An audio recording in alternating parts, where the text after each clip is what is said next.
In an Rbmk reactor, water has two jobs: keep things cool and slow the reaction down. This design is not implemented in the same way in any other nuclear reactors in the world.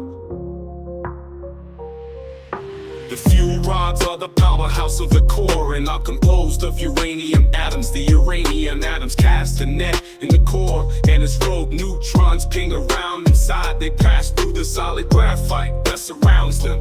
The graphite slows these neutrons down, much like the water does, which makes them more likely to be captured by the uranium's nets. And colliding with this net can knock more neutrons loose. If the process occurs over and over in a chain reaction, it creates a lot of heat. Thus the water in the channel boils, turns to steam, and is used to create power. Unchecked, this reaction would run away and cause a meltdown, but the control rods are used to balance the reaction. Simplistically, if the reactor is generating too much power, the control rods are placed into the core, preventing the neutrons from colliding as regularly and slowing the reaction.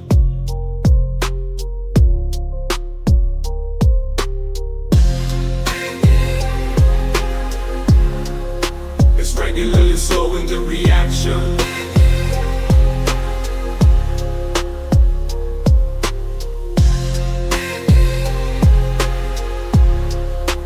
Regularly slowing the reaction.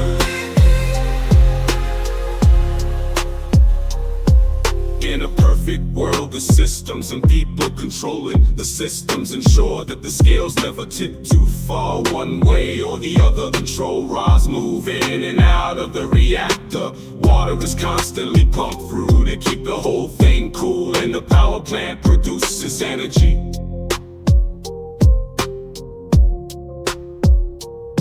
But if the plant itself loses power, then what happens? That's one of the Rbmk reactor's shortcomings. No power means water is no longer being pumped to cool down the reactor, and that can quickly lead to disaster. In the early hours of April 26, 1986, the reactor was undergoing a safety test which aimed to fix this issue.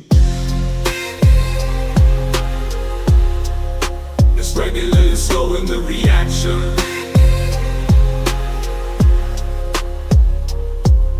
The facts are so: in the event of a blackout or loss of power to the plant, the Rbmk reactor will stop pumping water through the core. A backup set of diesel fuel generators kick in after 60 seconds in such an instance.